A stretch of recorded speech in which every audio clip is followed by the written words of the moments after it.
Excella Education Study in USA assured scholarship. Contact 9881 96666.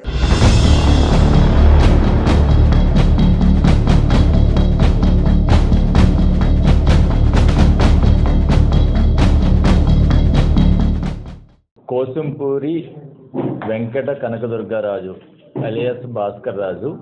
ఈయన విశాఖపట్నం నివాసి, ఇక్కడ కాకాని నగరు. ఈయన మద్దాల శ్రీనివాస్. వీళ్ళిద్దరూ కలిసి ఈ నోట్స్ని, ఈ ఫేక్ కరెన్సీ తయారు చేయడానికి ఉపయోగించే నోట్స్ని మార్చడానికి ప్రయత్నం చేస్తూ ఉండగా సిటీ పోలీసు దాన్ని డెకాయ్ ఆపరేషన్ చేస్తూ వాళ్ళని పట్టుకోవడం జరిగింది. యాక్చువల్గా ఈ భాస్కర్ రాజు లేస్ కనకదుర్గారాజు ఎవరైతే ఉన్నారో అతనికి గనిరాజు అని చెప్పేసి ఒక ఆయన పరిచయం అయ్యాడు. యాక్సిడెంటల్గా ఇక్కడ అన్నవరంలో పరిచయం అయిన తర్వాత ఇద్దరు మాటల్లో సేమ్ కమ్యూనిటీ అన్ని మాట్లాడుకొని ఫోన్ నెంబర్స్ ఎక్స్చేంజ్ చేసుకుని పరిచయం పెంచుకున్న తర్వాత ఈ గనిరాజు అనేటువంటి అతను ఇతనికి ఆశ చూపాడు. నా దగ్గర ఇటువంటి కరెన్సీ ఉంది, అది కానీ మనం ఏదైనా ఒక ఇటువంటి లిక్విడ్లో కానీ ముంచినట్లయితే అది ఒరిజినల్ నోట్స్ కింద మారిపోతుంది, అది చాలా మనకి లాభం వస్తుంది అని చెప్పేసి అతన్ని కన్విన్స్ చేయడంతో ఇద్దరూ కలిసి దీన్ని ఉపయోగించడానికి ప్రయత్నం చేశారు, ఈ ఫేక్ కరెన్సీని. దీన్ని టెస్ట్ చేయడం కోసం గనిరాజు అనేటువంటి అతను ఈ భాస్కర్ రాజుని అన్నవరం ఒకసారి రప్పించి అక్కడ ఈ లిక్విడ్లో 2 నోట్స్ ముంచి ఒరిజినల్ నోట్స్ కింద తయారు చేసి ఆ 2 ఒరిజినల్ నోట్స్ మారతాయా లేదని అక్కడ ఉన్న ఒక షాపులో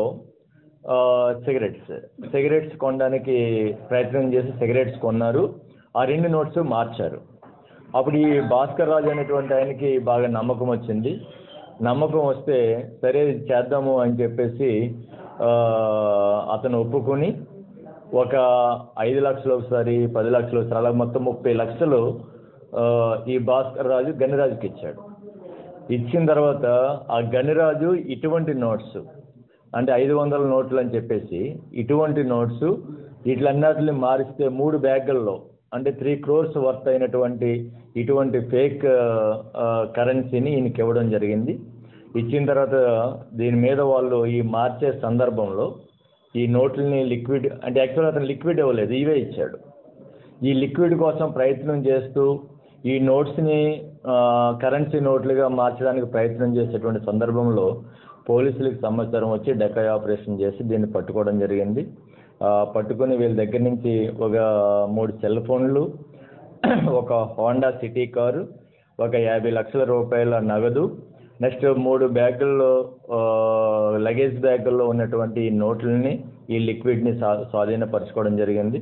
వీళ్ళ మీద IPC 489 ఫేక్ కరెన్సీకి సంబంధించినటువంటి సెక్షన్ కింద కేసు నమోదు చేయడం జరిగింది.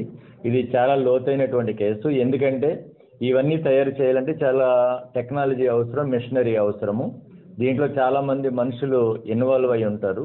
చూస్తే ఇక్కడ అవన్నీ కనబడతాయి. ఒక కరెన్సీ నోట్లో ఏ అయితే ఉన్నాయో అవన్నీ కంప్లీట్గా కనబడతాయి. దీంట్లో మీరు బాగా దీన్ని క్లోజ్లో చూస్తే, ఇలా చూస్తే మనకు బ్లాక్ పేపర్లా కనబడుతుంది. దగ్గర నుంచి చూస్తే మనకి ఇవన్నీ కంప్లీట్గా ఓ 500 నోట్లో ఏముంటుందో ప్రతి డిజైన్ దీని మీద ఉంది.